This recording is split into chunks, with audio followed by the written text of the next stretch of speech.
안녕하십니까. 예수님은 성경을 어떻게 읽으셨을까? 8번째 시간에 오신 여러분들을 환영합니다.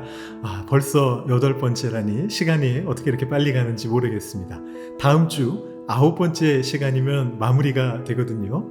혹시라도 아직까지 앞의 내용들을 보지 못하신 분들이 계시다면 이쪽에 보이는 링크를 누르셔서 앞에 7가지 이야기를 살펴보고 오시면 좋을 것 같습니다. 자, 오늘은 8번째 시간인데요. 썸네일에 대한 이야기를 시작해 보려고 합니다. 여러분, 썸네일이 뭔지 아시나요? 썸네일이라고 하는 것은 여러분 잘 아시는 바대로 엄지손톱을 이야기하는 것인데요. 이 엄지손톱의 모양에서 착안해가지고 사실은 우리가 보는 영상, 유튜브라든가 이런 것들 보실 때, 틱톡이라든가 보실 때 맨 처음에 표지 화면을 썸네일이라고 부릅니다. 자, 그런데 여러분, 이 썸네일이라고 하는 것은 굉장히 자극적인 면이 있습니다. 그렇지 않으면 사람들이 보지 않기 때문이죠. 여러분이 예수님은 성경은 어떻게 읽으셨을까? 썸네일은 제가 최대한 덜 자극적으로 만들어 보려고 애썼는데 여러분 시선에 좀 끌릴 만한 내용이 있었는지 모르겠어요. 사람들의 시선을 끌기 위해서는 어쩔 수 없이 소위 말해서 어그로를 끈다 이렇게 표현을 하는데, 사람들의 시선을 끌기 위해서는 어쩔 수 없이 썸네일에 아주 자극적인 이야기가 들어가야 됩니다. 그래서요, 가끔 보면 여러분 이런 것들 보신 적 있을 거예요. 정말 유명한 연예인 실명 이름을 막 들먹이면서 충격 단독 보도 A 연예인 비보 이렇게 적혀 있는 걸 보신 적 있을 거예요. 비보라고 하면 뭐 누가 돌아가셨다 이런 얘기잖아요. 그러면 이제 보고서 아이고, 연예인 본인이 죽었나? 저 유명한 사람이 죽었나? 아니면 뭐 부모님이라도 돌아가셨나? 이러고 들어가서 보면은 뭐 이런 거예요. 드라마 속에서 말기암 뭐 이렇게 적혀 있다거나, 혹은 기르던 강아지가 죽어 뭐 이런 식으로 적혀 있습니다. 사실 별 내용이 아닌 건데 자극적인 썸네일로 사람들의 시선을 끌려고 하는 그런 행동이죠. 여러분, 그 썸네일에 사람들의 시선이 끌리는 데는 이유가 있습니다. 사람들은 그런 이미지, 강렬한 이미지를 좋아하기 때문입니다. 성경을 읽을 때도 마찬가지입니다. 우리가 유명한 성경의 말씀들 읽을 때요, 그 말씀이 가지고 있는 이미지에 갇히게 되는 경우가 굉장히 많습니다. 그래서 그 말씀의 진짜 의미, 본질적인 의미를 파악하기 힘든 경우들이 있습니다. 대표적인 이야기가 바로 요나 이야기입니다. 여러분, 요나 이야기를 떠올리시면 어떤 것들이 떠오르십니까? 가장 먼저 떠오르시는 것은 바로 큰 물고기 뱃속에 3일간 갇혀 있었던 요나의 모습입니다. 바로 이 모습을 우리는 늘 어릴 때부터 배워왔죠. 요나 하면 떠오르는 이미지가 그거예요. 나중에 보면 피노키오 같은 이제 동화나 영화 이런 데서도 이 모티브를 그대로 가서 사용하잖아요. 워낙 아름답게 보이고 기적적으로 보이는 모티브이기 때문에 그렇습니다. 그런데 사실 요나 이야기의 핵심은 물고기 뱃속에 3일 있었다는 것에 있지 않습니다. 요나서의 내용을 읽어보면 다른 쪽에 포커스가 맞춰 있다는 것을 발견하게 되죠. 자, 오늘 예수님의 말씀 속에서 우리가 이 이미지를 넘어서는 하나님의 본질을 찾는 방법을 좀 배워볼 필요가 있습니다. 어떤 사람들이 예수님께 와가지고 물어봤거든요. 우리에게 표적을 보여달라.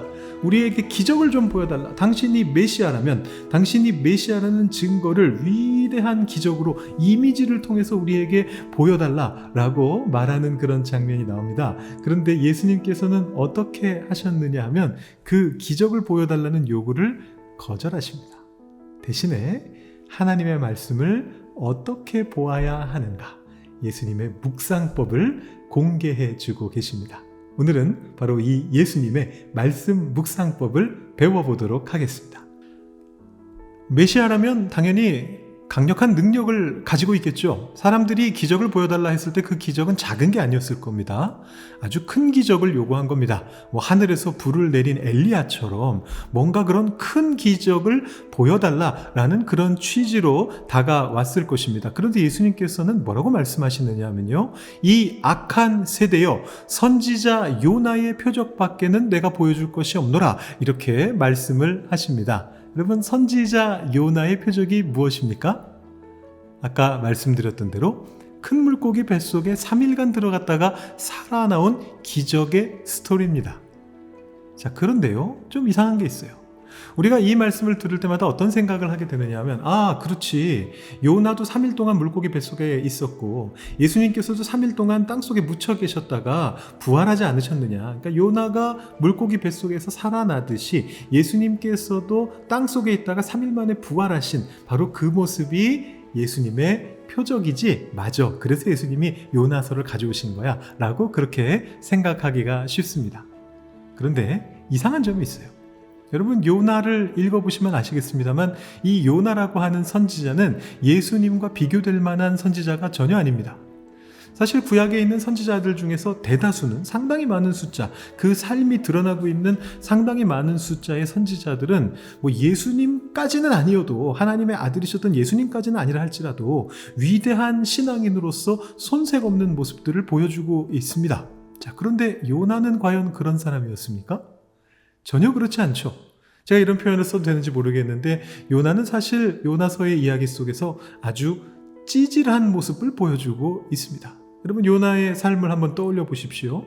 하나님께서 말씀하셨습니다. 저 니느웨까지 가서 하나님께서 그들을 심판하실 거라고 전해라. 회개하라고 전해라. 그랬더니 이 요나가 그 말을 전하기 싫어서 도망가기 시작합니다. 어디로 도망갔습니까? 다시스라고 하는 곳까지 도망갔습니다. 자, 이 다시스라고 하는 곳은 지금의 스페인 지역인데 이 당시 이스라엘 사람들의 세계관으로 본다면 거의 지구 끝까지 도망가겠다 뭐 그런 뜻이에요. 자, 그런데 그곳으로 도망가다가 뱃속에 잠든 그 요나를 깨우시기 위해서 하나님께서 풍랑을 주셨죠. 요나는 끝까지 버팁니다. 그래서 하나님께서 그를 물고기 뱃속에 넣습니다. 그래도 버팁니다. 물고기 뱃속에서 구해내서 하나님께서 다시 명령을 주시자 마지못해 니느웨까지 가기는 갔습니다. 그런데 거기에서 사흘길이나 되는 길을 단 반나절 걸어다니면서 하나님이 심판하신대더라 이렇게 얘기하고 돌아다녔습니다. 그런데 그 말을 듣고 니느웨 사람들이 회개했죠. 그랬더니 요나가 어떻게 행동합니까? 아이고, 신난다. 내 말을 듣고 저 사람들이 회개했네. 이렇게 반응했습니까? 아닙니다. 거꾸로 자신의 그 말을 듣고 회개를 선포한 그 니느웨를 보면서 기분이 나빠졌습니다. 그럼 하나님께 항의합니다. 하나님, 제가 이럴 거라고 하지 않았습니까? 하나님께서 자비하신 분이셔서 저들을 용서하실 줄 제가 알고 있었습니다. 이러면서 끝까지 하나님 앞에 화를 내는 장면으로 요나서가 끝이 납니다. 끝까지요. 여러분, 이 요나의 찌질한 모습을 예수님과 비교해 보십시오. 어디 닮은 구석이 요만큼이라도 있나요? 전혀 닮은 구석이 없습니다. 근데 왜 예수님께서는 선지자 요나의 표적밖에 내가 보여줄 표적이 없노라 이렇게 말씀하신 걸까요? 여러분, 여기서 절대로 오해하시면 안 될 게 있습니다. 이미지에 갇히시면 안 됩니다. 오늘 제가 그 말씀을 계속 드리고 있습니다. 자, 예수님께서 그냥 요나서의 다른 내용 다 무시하시고 요나서에 나오는 그 표적의 이미지만 따오셔서 큰 물고기 뱃속에서 3일 만에 살아난 요나처럼 인자도 나도 이 땅속에 묻혔다가 3일 만에 살아나기 때문에 내가 메시아다라고 말씀하신 게 아니라는 겁니다. 물론 그런 말씀이 적혀 있죠. 근데 그 말씀의 행간의 의미를 읽을 수 있어야 된다는 겁니다. 애초에 그것으로는 예수님께서 메시아시라는 게 증명되지 않아요. 요나 같은 찌질한 선지자가 하나님 말씀에 불순종해가지고 물고기 뱃속에 들어갔다 나왔던 거하고 예수님께서 땅속에 묻히셨다가 3일 만에 부활하시는 거는 전혀 연결이 되지가 않습니다. 그걸로 어떻게 메시아를 증거합니까? 요나가 메시아인 것도 아닌데요. 그 당시 사람들이 메시아일 것이라고 믿었던 사람은 엘리야 같은 사람이었어요. 엘리야가 다시 올 것이다. 엘리야가 메시아가 될 것이다. 만약에 예수님께서 당신이 메시아라는 표적을 보이기를 원하셨다면 엘리야와 같은 기적을 보이셨으면 되는 거예요. 요나가 아니고요. 여러분, 절대 오해하시면 안 됩니다. 예수님께서 그 말씀을 하신 것은 다른 이유가 있습니다. 예수님께서 요나서를 어떻게 읽으셨는가를 살펴볼 필요가 있는데, 그러기 위해서는 요나서 속에 나오는 니느웨라는 곳이 어떤 곳인가를 살펴봐야 됩니다. 여러분, 니느웨는 어떤 곳입니까? 여러분, 이 니느웨라고 하는 곳은요, 쉽게 말하면 악의 소굴입니다. 지옥의 수도입니다. 이스라엘 백성들은요, 아수르라고 하는 나라를 정말 증오했습니다. 그 나라가 이스라엘을 쳐들어와가지고요, 유다 땅 전체를 점령했습니다. 아수르가 북이스라엘 왕국을 멸망시켰잖아요. 그리고 나중에 남유다까지 쳐들어와서 남유다도 예루살렘이라고 하는 수도 한 군데를 제외한 모든 곳을 다 점령했습니다. 엄청나게 많은 사람들이 죽었어요. 그래서 이 이스라엘 사람, 유다 사람은 아수르라고 하면 치를 떱니다. 그런데 이 아수르의 수도인 니느웨는 말 그대로 지옥의 수도인 거예요. 악마들의 소굴인 거예요. 실제로 요나도 그래가지고 안 가겠다고 하는 거잖아요. 내가 저기는 절대 가기 싫다. 저들이 구원받는 꼴은 내가 절대 볼 수 없다 라고 말하고 있습니다. 자, 그렇다면 요나서는 도대체 왜 하나님께서 요나에게 그 니느웨를 향해서 심판을 선포하고 그들을 회개하게 만들라라고 시켰던 것입니까? 그 이유는 한 가지입니다. 요나서의 관심이, 요나의 관심이 아닙니다. 이건 다릅니다. 요나의 관심이 아니고 요나서의 관심이, 요나서를 쓴 저자 하나님의 관심이 니느웨의 구원에 있었기 때문이에요. 자, 여기서 니느웨라고 하는 곳은 일종의 비유입니다. 온 세상, 악의 소굴인, 사탄의 소굴인 온 세상 사람들이 구원받는 것을 하나님께서 원하시고 계셨기 때문입니다. 그래서 이 요나서는요, 세계 선교의 비전을 담고 있는 책이에요. 요나가 제 아무리 하나님 앞에서 뻗댄다 할지라도 하나님께서는 그들을 구원하시고자 하는 그 마음을 가지고 계시다라는 것을 보여주는 책이 바로 요나서입니다. 여러분, 예수님이 이 땅에 왜 오셨습니까? 이스라엘 사람들은 메시아가 이스라엘을 구원하고 하나님의 왕국을 세울 것이라고 믿고 있었습니다. 예수님이 이 땅에 오신 진짜 이유는 무엇이었습니까? 온 세상 사람들을 구원하시려는 것이 진짜 목적이었습니다. 예수님께서는 요나서 속에 있는 하나님의 마음을 읽으신 거예요. 요나라는 어떤 선지자의 겉모습을 보려고 하신 것이 아니고 그 요나라고 하는 사람이 물고기 뱃속에 들어갔다가 부활하는 어떤 그런 기적을 보시고자 하신 것이 아니고 그 말씀 속에 들어있는 하나님의 마음을 보시려고 한 겁니다. 하나님 마음이 뭡니까? 제 아무리 나쁜 사람이라 할지라도, 제 아무리 죄인이라 할지라도 그 가련한 이들을 하나님은 끝까지 구원하고 싶어 하신다. 그것을 위해서는 어떤 기적적인 일이라도 하나님께서 일으키실 것이다. 예수님께서 말씀하시는 겁니다. 내가 십자가 위에서 죽었다가 다시 부활하는, 3일 만에 다시 부활하는 엄청난 기적을 이제 보여주게 될 것인데, 너희들이 원하는 표적, 이제 내가 보여주게 될 것인데, 그 표적은 너희들이 원하는 메시아가 되기 위해서가 아니라 하나님이 원하시는 메시아가 되기 위함이다.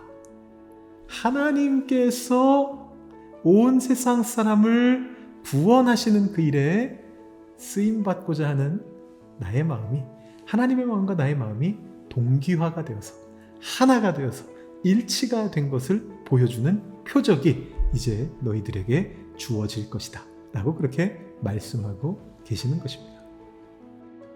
여러분, 성경을 어떻게 읽으십니까? 여러분, 성경을 읽으시면서 그 안에서 기적의 썸네일만 찾지는 않으시나요? 내 삶 속에도 이런 기적이 일어났으면 좋겠다. 이런 하나님의 능력이 내 삶 속에서 발현되었으면 좋겠다. 이런 생각을 하면서 물 위를 걷고 물고기 뱃속에서 살아나고 큰 부자가 되고 이런 어떤 짜릿한 기적을 맛보기를 기대하시면서 살아가지는 않으십니까? 그것을 위해서 하나님의 말씀을 읽지는 않으십니까? 물론 우리의 인생 속에 때로 어떤 그런 놀라운 기적이 일어날 때도 있을 것입니다. 하나님께서 원하신다면 그렇게 하실 겁니다. 그러나 우리가 하나님의 말씀을 읽는 목적은, 그리고 우리가 삶을 살아가는 목적은 그 기적을 위한 것은 아닙니다. 그것은 그저 표적일 뿐이에요. 예수님께서는 하나님의 말씀을 읽으면서 그 안에서 하나님의 진실된 마음을 발견하라라고 우리에게 말씀해 주고 계십니다.